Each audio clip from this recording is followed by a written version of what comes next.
For the first time ever, I am thrilled to say we have an official sponsor for the Dirt Talk podcast, and that's Ariat. I've worn Ariat boots on every job site I've visited over the years, traveling in them across 5 continents. More importantly, I have yet to find a single project where working folks, unlike me, are not wearing Ariat boots and workwear in every condition imaginable. And there's really good reason for that, and that's because it's phenomenal stuff. And the more I've learned about Ariat and the company, the more I've loved their brand. So with this, Ariat is offering any Dirt Talk listener 10% off their next Ariat order at ariat.com/dirttalk. That's 10% off boots, jeans, and workwear at ariat.com/dirttalk or at the link in this episode's description. With that, let's get to the show. Good day, everybody. Good Monday. It's just me in the studio today. I am all alone. Harrison is out of town, but I am back in town from my Australian adventure. This Monday episode is going to be another reading from the book Persistence Creates Opportunity, Building America for 50 Years, the story of Ames Construction. I first read from this book on episode, I just checked, 223. So if you want to listen to part 1, you did not do so. It's episode 223, but this is a continuation of the story of Ames. I got a ton of feedback, which is why I'm reading this again. A lot of people wrote me on Instagram or emailed us at dirttalk@buildwit.com saying, hey, that was great. Can you do more? So here I am giving you what the people want more from this pretty spectacular book here. The Burnsville street grading project that Dick secured with his new bonding power resulted in excess soil from the excavation. Coincidentally, a new housing project was underway on the land adjacent to the road Dick was working on, so he contacted the developer's engineer, Jim Hill. The Pempton Land Company, owned by Clyde Pemble and Bruce Thompson, needed the extra dirt that Dick had acquired, so he negotiated a deal with Jim to move the dirt from the road project into the areas of the housing development that needed fill. As a result, and without having to bid on the project, Ames Construction was contracted to do all the work for the Pempton housing projects in Burnsville, Minnesota. Working for Pempton enabled Ames Construction to expand the scope of its work to include grading streets, improving lots, and digging basements. This was also the start of Ames Construction's long relationship with Jim Hill and the consulting engineering firm he later founded. The work with Pempton was a turning point in the growth of Ames Construction. For the first time, the company expanded from its home territory in Farmington and Lakeville and moved beyond the road construction and soil conservation projects it had been doing since it first went into business. The Pempton development project marked the beginning of the company's involvement in residential site development work. A housing boom, stimulated in part by easily affordable mortgages for military personnel after World War II, spread throughout the nation in the 50s and accelerated in the 1960s. Pempton was growing at a rapid pace, selling houses so fast that Ames's crew worked long days to keep up with the demand. As work poured in, the company's financial status improved. Dick's stature as an established contractor also improved. However, Dick recalled one incident that put him in his place. Pempton asked crew members to communicate using two-way radios while on the job site.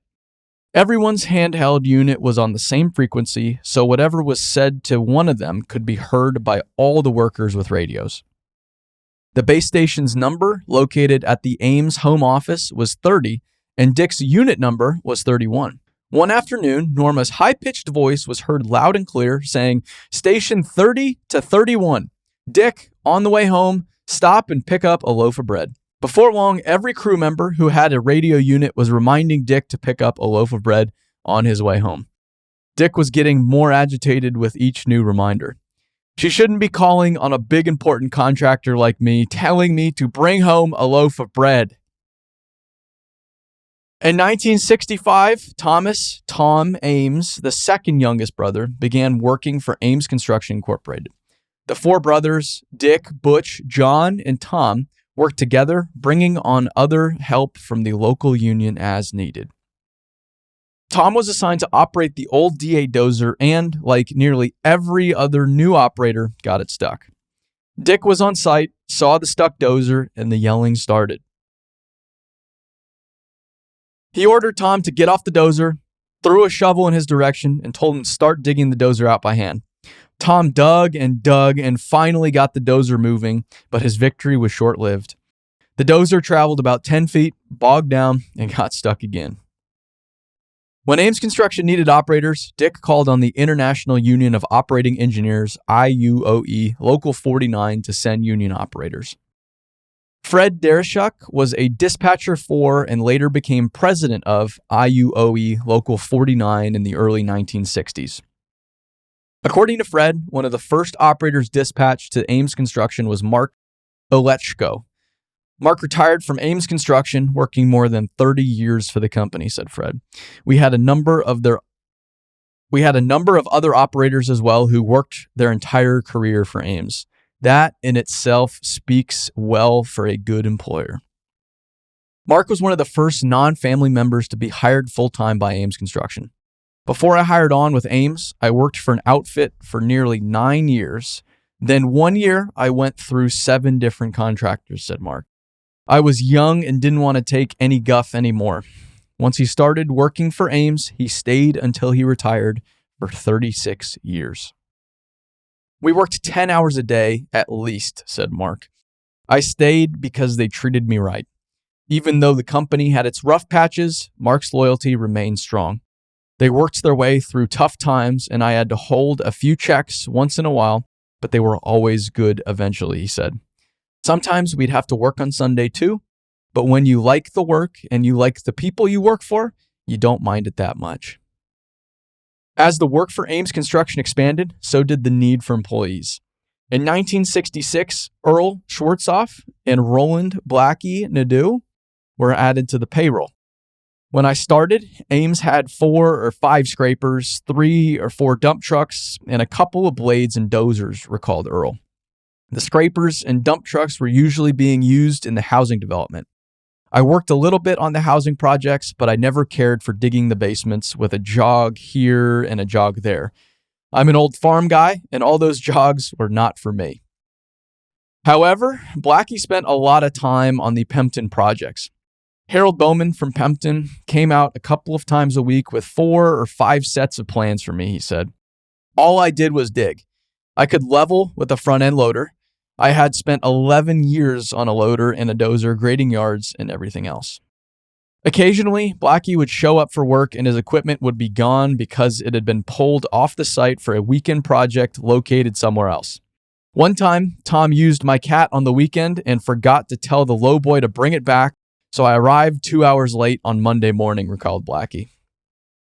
He ran it off the trailer, drove about 150 feet, and it ran out of fuel.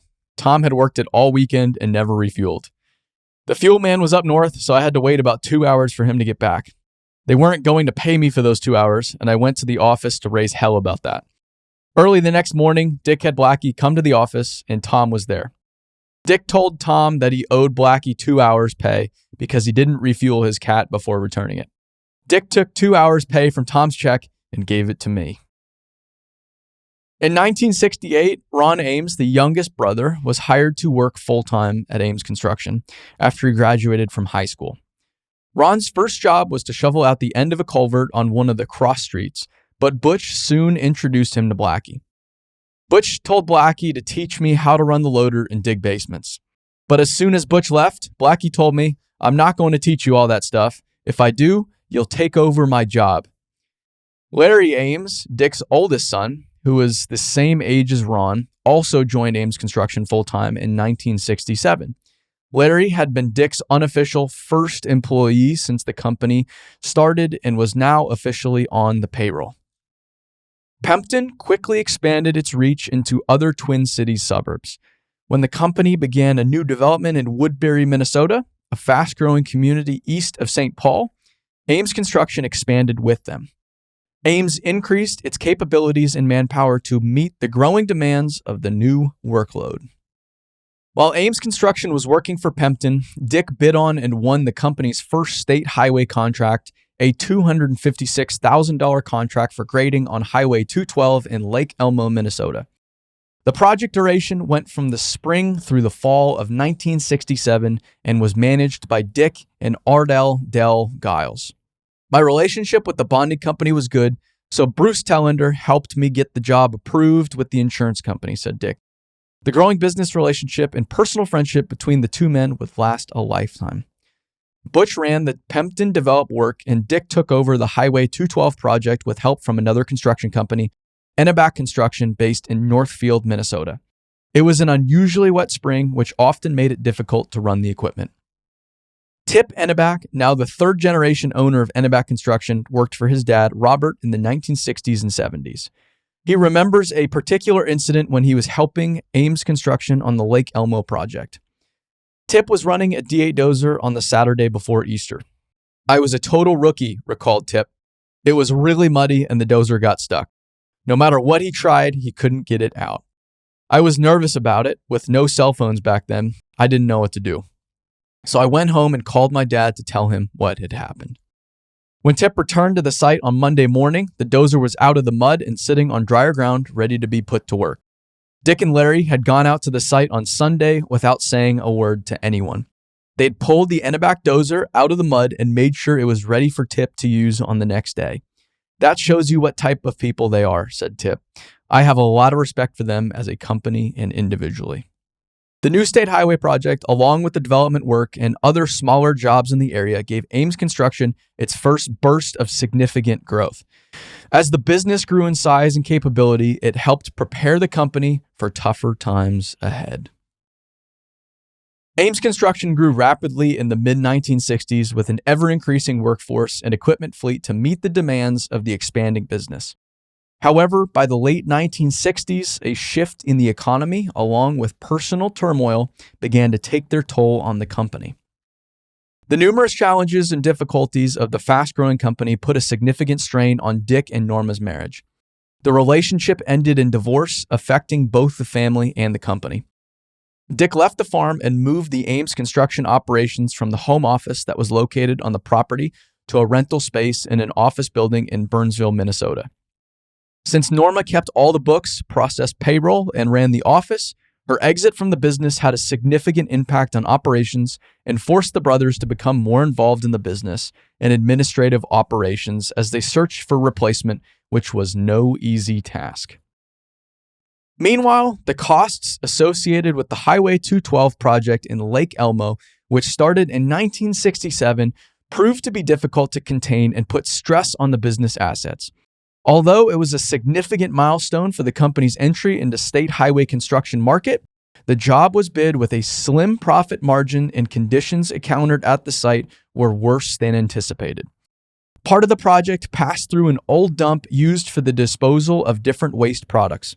The excavation uncovered some of this material, along with other unsuitable areas that had to be over-excavated and corrected. The weather also became a factor in slowing down progress.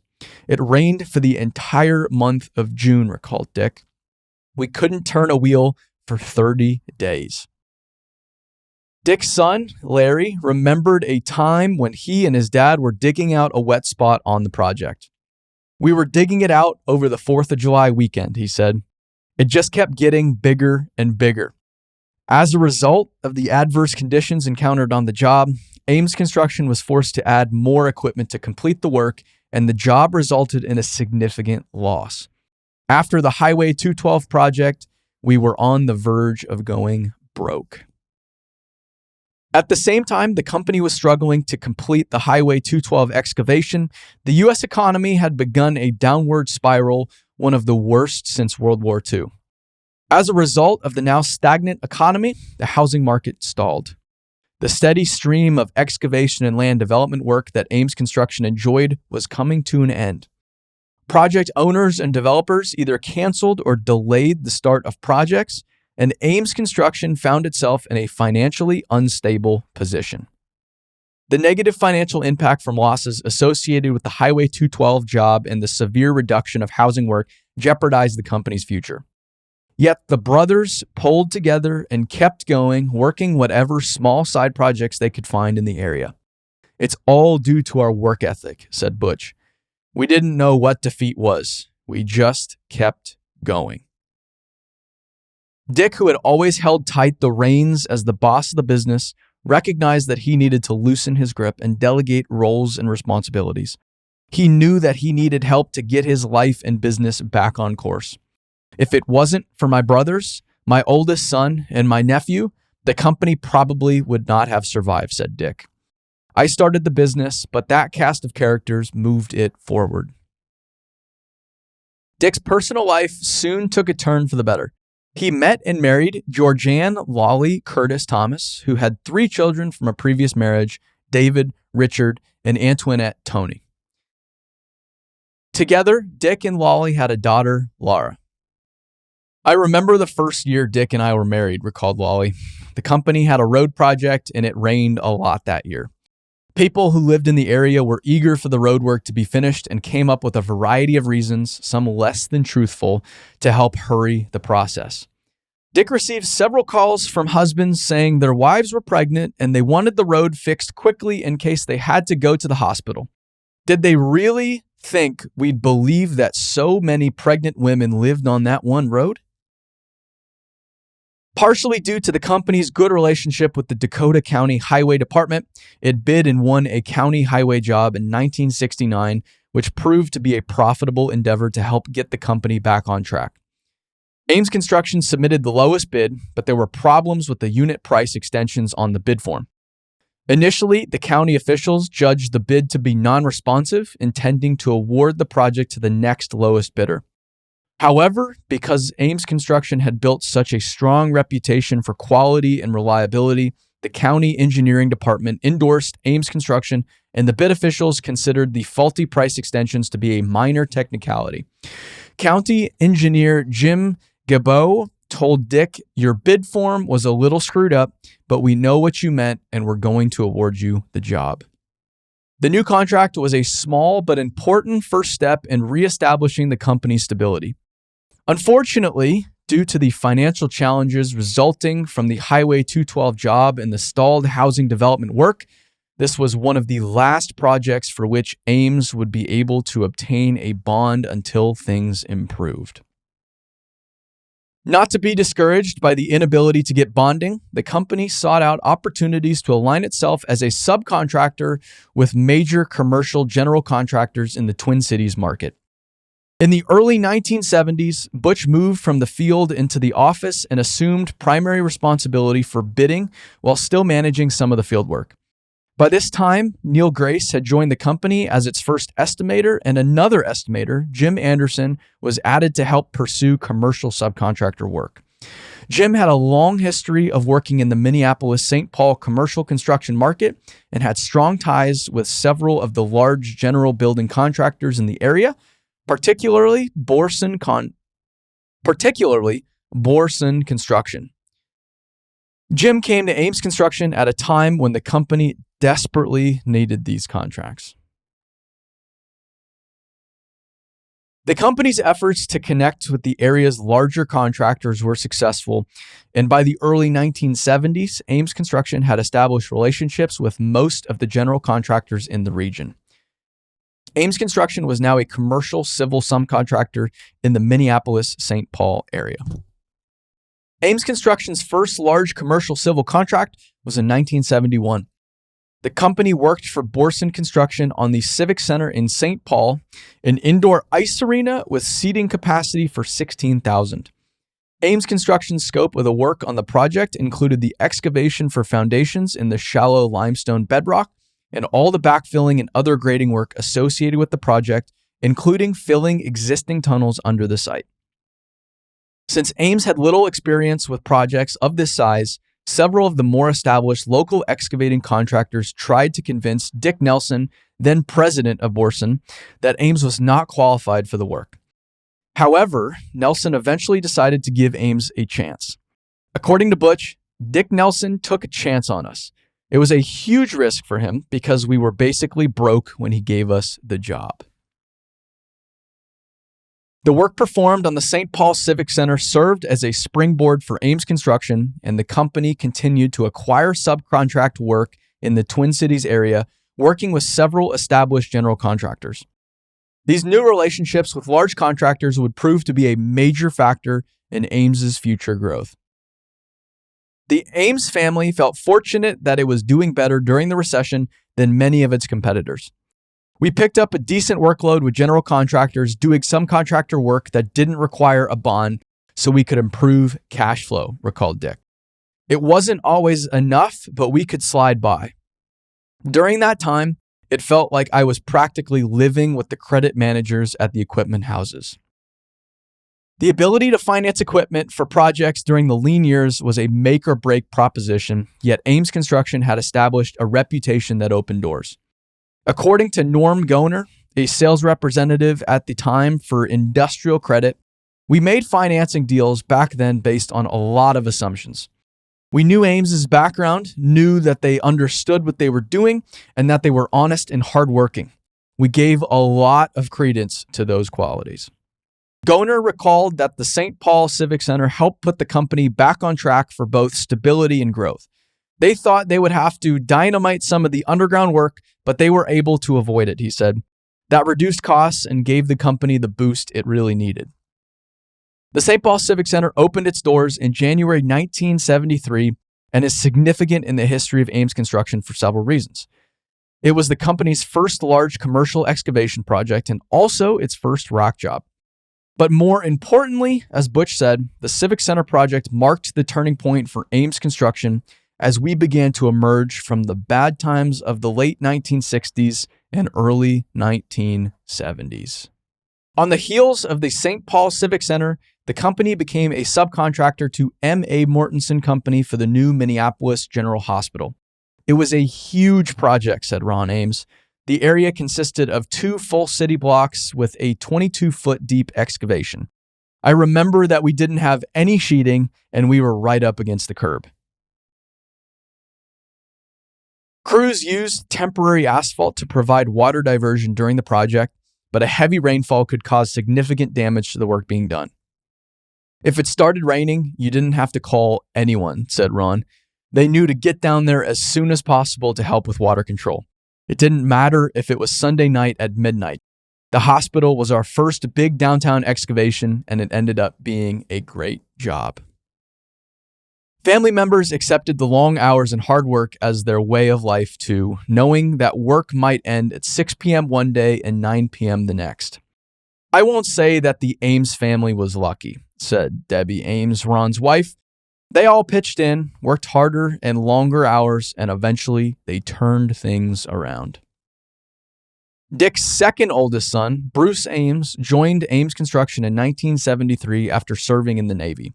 With his business background, Bruce was an asset to the office and helped to keep the company's internal operations running smoothly. The company's contracts with the general contractors required use of the entire equipment fleet and occupied the majority of its time during the week. But because of the company's limited financial resources, they could not expand the fleet. In an effort to generate more revenue, the company returned to doing small side jobs for farmers and other clients on the weekends. Equipment would be pulled off the larger jobs at the end of the workday on Friday evenings, and Saturdays and sometimes Sundays would be spent doing small grading and drainage improvement projects. The equipment would then be returned to the larger projects, ready to resume work on Monday morning. To meet the demands of the project and move the equipment around from location to location, workers' days started early and ended late, often at 7 or 8 o'clock at night. The company became skilled at juggling its equipment and limited manpower to meet the demands of multiple projects. During the equipment shuffling, it was not uncommon for operators to arrive at work on a Monday morning to find that the piece of equipment they were using on Friday had disappeared. This practice of borrowing equipment for the weekend upset one particular operator, Blackie, who was running a track loader and was responsible for much of the fine grading on the housing projects that Ames was still completing. To prevent pilfering of his loader, Blackie would sometimes back it into the vacant garage of a model home if the floor slab had not yet been poured. Then he'd pull the garage door down and brush out the tracks leading to the garage with a tree branch so that no one would be able to find and steal his loader. Jerry Stevens, who was responsible for moving equipment from job to job, recalled, "Everybody pulled together, including the owners, and they worked their way out of a tough time. They were good, hardworking, and honest people. That's what brought them out of it." Jerry met Dick and Butch when they all worked for Verdi Volden. When Dick went out on his own, his company was too small to hire anybody, so when Verdi closed his business, I went to work as a driver for a local trucking company, said Jerry. A couple of times I took a few vacation days and would help Dick dig a ditch or two. One day in early 1973, Jerry stopped in to see Dick and asked for a job. 30 years later, I was still with Ames Construction, and I never regretted making that decision. By now, Burnsville was a growing area with residential neighborhoods quickly replacing sprawling farmland. With the expansion of suburbia, retail development in the United States moved away from centrally located downtowns and invested instead in the development of enclosed malls that housed anchor tenants. Department store giant Sears, Roebuck & Company founded Homart Development Company for the sole purpose of building regional shopping malls for its stores. Homart had targeted the growing city of Burnsville for one of its enclosed mall developments. In 1973, while running a dozer for the initial phase of construction of County Road 42 through Burnsville, Dick was approached by a tall man who introduced himself as Ken Beck. Ken was with Homart and proceeded to tell Dick that the company was in the process of buying 168 acres of farmland to develop into a shopping mall. The old farm site was hilly, filled with potholes, and had a lot of scrub trees. Ken wanted to run a dozer from us to clear some brush and trees that covered the land so engineers could survey the property, recalled Dick. Ames Construction rented Ken the dozer, and that created a new business relationship. Burnsville officials who were interested in growing the community favored the idea of having the shopping center built in the city. Board members who had previously fought to have the Black Dog power plant located in Burnsville also fought to have the shopping mall come in. After many meetings and heated discussions, the city of Burnsville finally granted the necessary permits for development to Homart. When construction bids were being taken for the shopping mall's development, Ken invited Ames Construction to bid on the project. Once again, some of the more established local excavating contractors tried to convince the owner that Ames was not qualified to perform a project of this magnitude. To counteract these claims and provide the required performance and payment bond to the owner, Ames Construction formed a joint venture with Fisher Construction for the project. Fisher, owned by brothers Ray and Matt Fisher, owned several gravel pits and concrete batch plants in the Minneapolis-St. Paul area. Homart awarded Ames the contract for all the dirt work, and Tom and Larry Ames ran the job with much of the earthwork done on a double shift schedule. "Boy, we needed that job," said Butch. "And we would have never gotten the opportunity to bid the job if Dick hadn't met Ken Beck." Once again, it's about being in the right place at the right time. To celebrate the award of the Homart project, Ray Fisher and Dick invited Ken, who would be the project manager for the owner, to join them for dinner at the Camelot restaurant. The Camelot was a fine dining establishment in nearby Bloomington, and when they arrived, they were told that gentlemen were required to wear ties. Dick did not have a tie with him. Ray was perturbed and scolded Dick, saying that a man in his position should always keep a tie in his car for occasions like this. Ray said, "Wait here," and hurried out of the restaurant. He returned a short time later with a tie for Dick, an extra one he had stashed in the glove compartment of his car. The Homart project was not without its challenges. While double shifting the earthwork, Larry was running the night shift. On one particular evening, Larry called Dick and said, "Dad, I think I just put the company out of business." One of the scrapers had just cut a huge telephone line. Everyone working the project knew a major cross-country telephone cable traversed the site, and it happened to cross one of the scraper haul roads where they were working. The day shift left a hump in the haul road at the crossing location to protect the line. However, the constant scraper traffic had caused a shift in the location of the hump, and one of the night shift scrapers had cut the line. Dick told Larry, "Call the phone company to come down and see what we're looking at." When the phone company representatives arrived and examined the situation, they had good news for Larry. The main cross-country line had recently been relocated, and the piece of cable the scraper had cut was an abandoned section of the old cable. Larry had escaped his perceived disaster. During the winter months, the night shift crew endured frigid working conditions. One particularly cold night, Dick called and asked me to make a big pot of chili, recalled Lolly. He wanted it for the guys working on the job site. Lolly made, delivered, and served the chili to the crew at about midnight. The guys came in and they all had ice crystals on their face. It made you feel proud of them and grateful for what they were willing to do for the company. The Homart project was instrumental in getting Ames Construction back on track. As the mid-1970s approached, the company was on an upward climb, achieving annual revenues of $2 million. In 1974, an Ames nephew, Mark Brennan, came to work with the company after graduating from a college in St. Peter, Minnesota. Mark is the son of John R. Budd and Audrey Ames Brennan.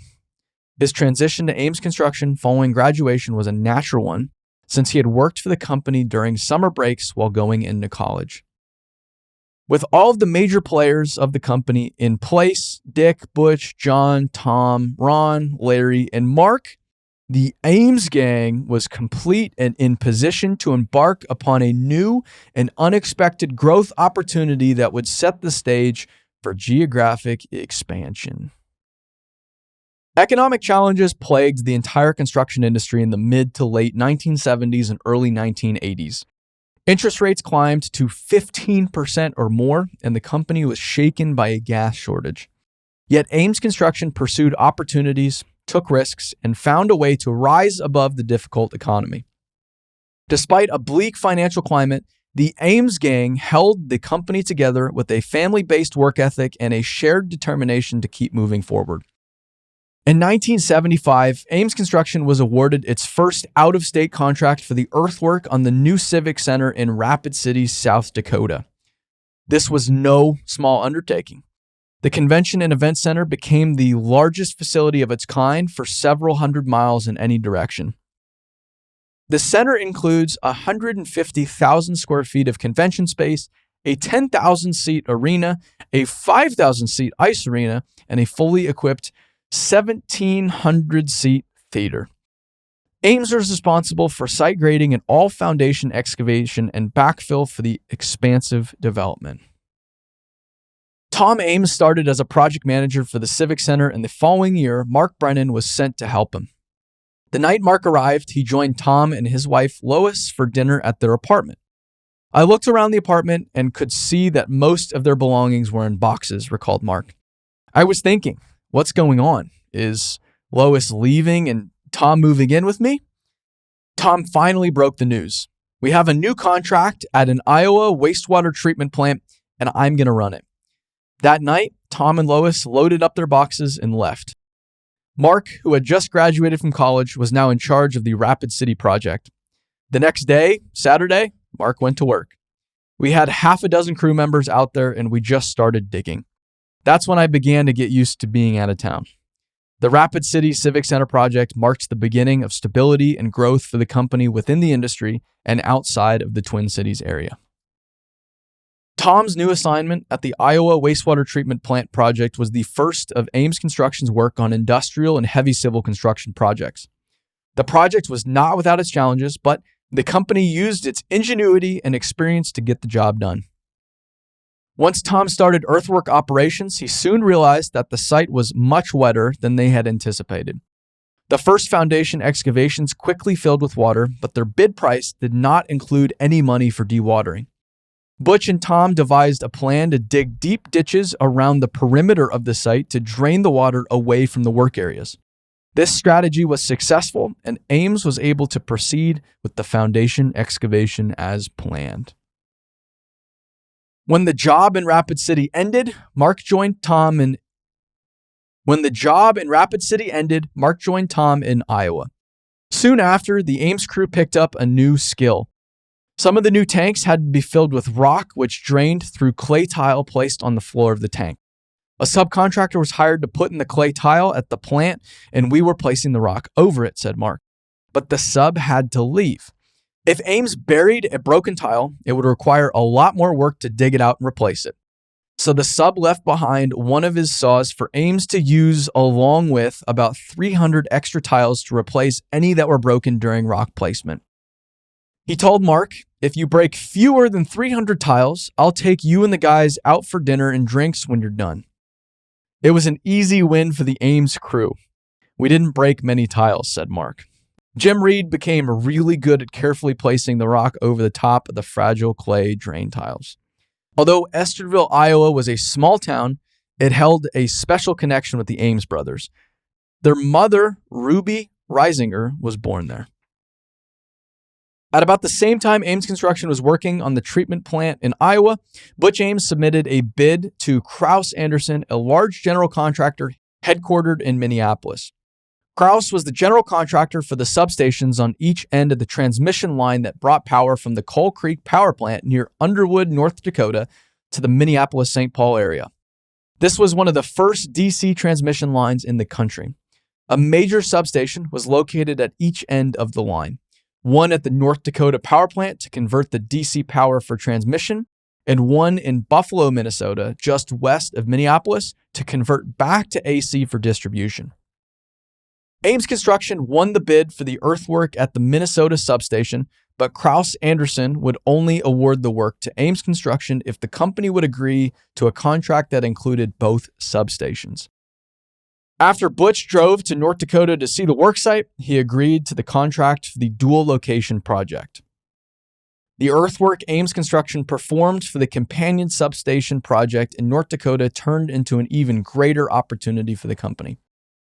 While working on the North Dakota substation, Ames picked up additional work with M.A. Mortensen, which had substantial contracts to construct the main Coal Creek power plant, the largest generating plant in North Dakota. This additional work gave Ames an opportunity to work with Black & Veatch, the engineering firm for the project. Ames Construction had worked with M.A. Mortensen on a few contracts in Minnesota, but none of the jobs were comparable to the size of the Coal Creek project. Mortensen took a chance on Ames Construction by including the company on the project, and Ames's performance earned the company a foothold on future business. "We hadn't worked for Mortensen too much until then," said Butch. "Coal Creek was our first big out-of-town project with them, and from then on, our relationship made history." The two companies worked and grew together for nearly 30 years. When Ames Construction was awarded the Coal Creek power plant project in North Dakota, the company needed to secure additional equipment for the job. Ames Construction had a long-standing relationship with local equipment dealer Ziegler Equipment Company, headquartered in Minneapolis, and Dick Ames was trying to persuade Ziegler to rent Ames the needed equipment. On the same day Dick was meeting with Ziegler, Butch Ames traveled to Sioux Falls, South Dakota to visit a company worksite in Dell Rapids. As he entered the town, Butch saw several scrapers parked at the Doyle Lunstra dealership, exactly what Ames needed for the Coal Creek project. Butch went into the dealership to talk to a salesman about renting the scrapers. When he entered the building, Bill Doyle, who Butch later learned was the owner, was sitting at his desk with a telephone held to each ear. He was talking back and forth, switching from one phone to the other. Bill waved Butch into the office and asked, "What can I do for you?" Butch told him that Ames Construction might need the scraper sitting in the front of the dealership for an upcoming job. Bill put one receiver down and kept the other one to his ear. He asked, "How many do you need?" And Butch said they could use 5 or 6, but that 2 or 3 would probably have to do because they couldn't afford more than that. Bill lowered both phones and said to Butch, "Tell you what I can do. I'll give you 6 of them, whatever you need. I've got them all financed, and I'll let you have them for just the payments if you can take care of the minor repairs." The deal sounded too good to be true. That night, Butch called Dick and described his earlier conversation with Bill. Skeptical but interested, Dick and Larry agreed to fly from Minneapolis to Sioux Falls to see the equipment. On examining the scrapers, some repairs were needed, but nothing that the shop couldn't handle, so Ames took the deal. A short time later, Butch learned why Ames was getting scrapers for such cheap rent. We had recently repossessed those Caterpillar 631Bs and were hurting on them, recalled Bill. I would have done anything to move those scrapers. Butch had walked into the office at the exact moment Bill was talking with the financial institutions that carried the loans on the scrapers, and he was trying to work out a new payment plan. Despite the agreement that Ames Construction would perform the repairs, Bill came to the office one day to find his shop's welders working on one of the scrapers that were leased to Ames. I reminded my service manager, Jim, that Ames had agreed to take care of the day-to-day maintenance of the scrapers, said Bill. Jim said, "Oh, Bill, Ron's a great guy. I'm just trying to help him out a little bit. And that's the truth of the matter. They're just good people." In March 1976, Ames opened an office in Washburn, North Dakota, primarily to work on the Coal Creek Power Plant, the first of what will become many power plant projects for the country. "There's one thing Ames Construction did that very few other firms would do," commented Mort Mortensen, chairman of M.A. Mortensen Company. "Ames was willing to travel with us when we started to work outside of the immediate area. That gave us reliable performance from a trusted partner and helped us acquire work outside of Minnesota." Larry Ames, just 25 years old at the time, became the regional manager for the North Dakota office, packed up his family, and moved to the area approximately 450 miles from Minneapolis. In 1977, Bruce Ames also moved with his family to North Dakota to serve as the office manager. While on site for the substation work, Ames Construction was awarded a number of additional subcontracts for other work packages associated with the plant and the adjacent coal mine. "We just kept picking up work out there during the whole project until it was done," said Butch. Working on the Coal Creek project allowed Ames Construction to solidify current relationships and forge new ones with big engineering firms and other general contractors. In 1978, oil prices were high, and President Jimmy Carter provided incentives to encourage construction of gasification plants to extract gas from coal. Ames Construction worked with Kaiser Engineering, a large engineering firm from California, on a large coal gasification plant near Beulah, North Dakota. The Ames Group considered itself fortunate to be getting work during a deep recession.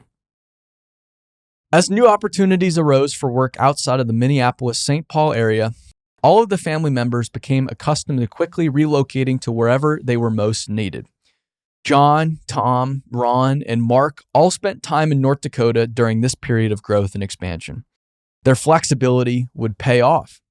At one time, Ames Construction had projects underway at Coal Creek and 3 other plants around Beulah: the Coyote Generating Station, the Antelope Valley Generating Station, and the coal gasification plant.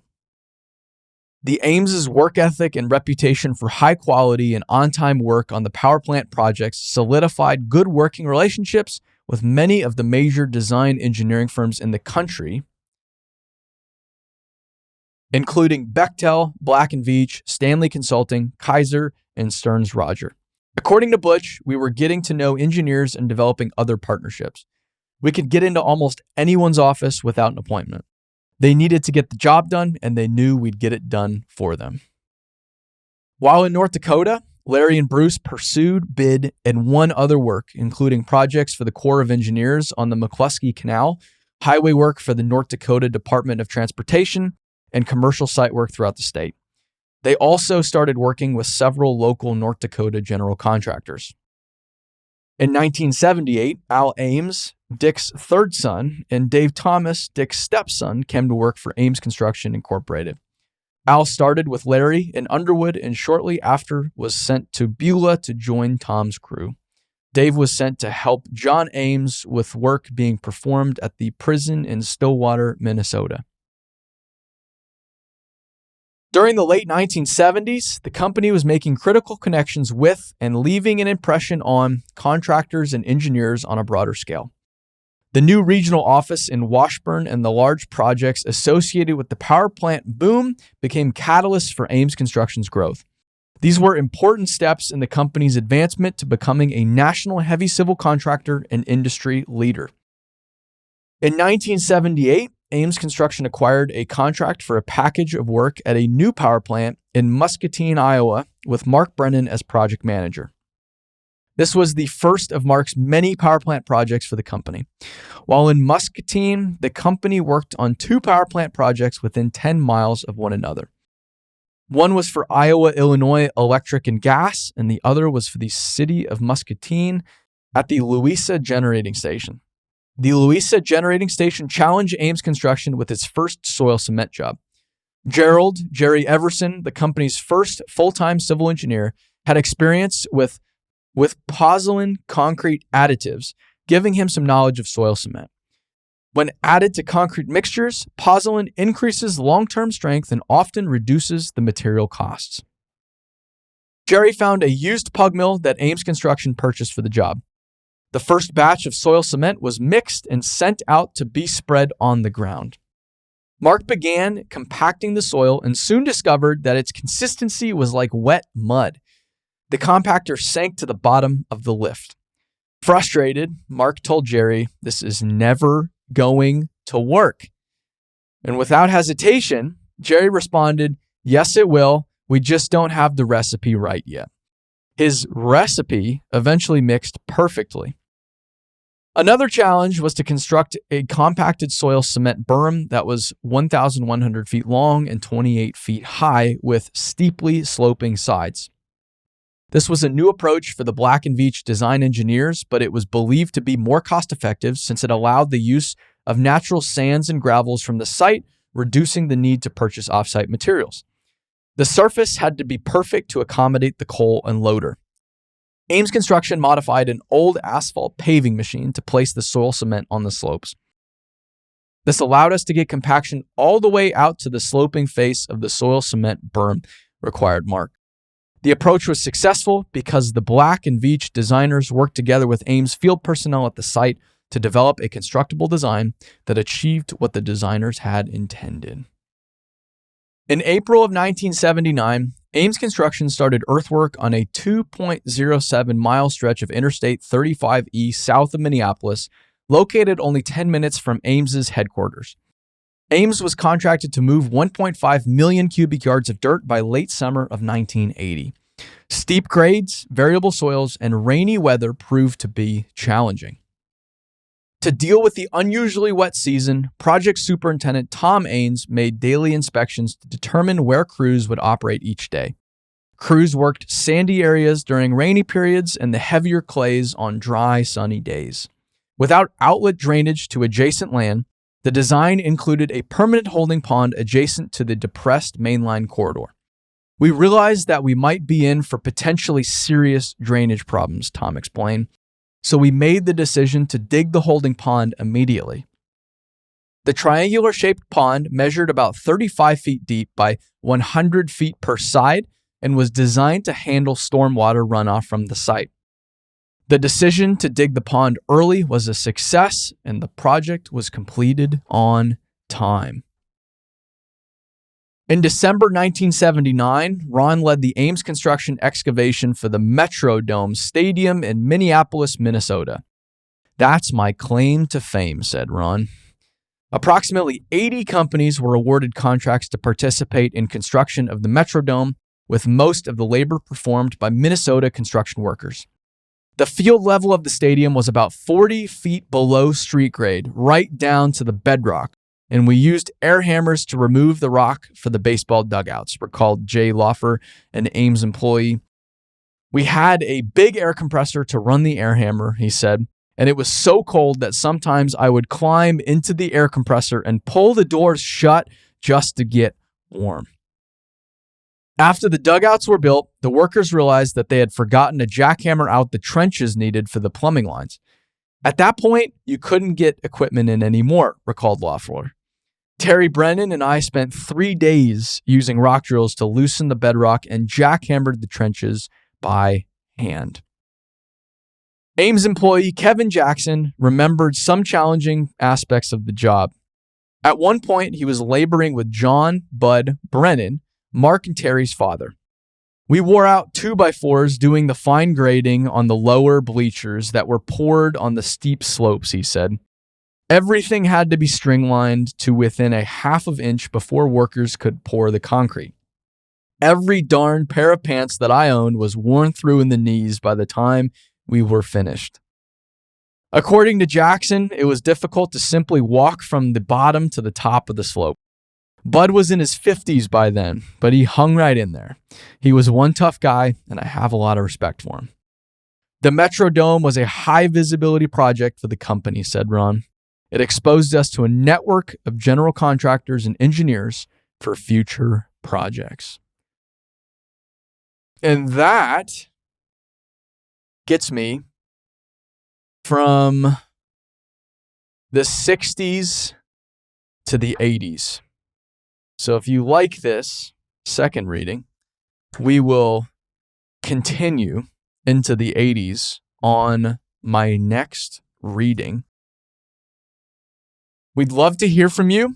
If you've been listening, if you have other stories you want to hear, write us at dirttalk@buildwhat.com. And if you're still listening at this point and you listen on the Apple iTunes app, if you could leave us a review, that would be super, super cool. We have a few hundred reviews on there and we would love some more. It really helps grow the podcast. We want as many folks as we can hearing about the dirt world and the stupid things I have to say from time to time. So thanks for listening, everybody. I really, really appreciate it. And we'll see you on the next one. Stay dirty.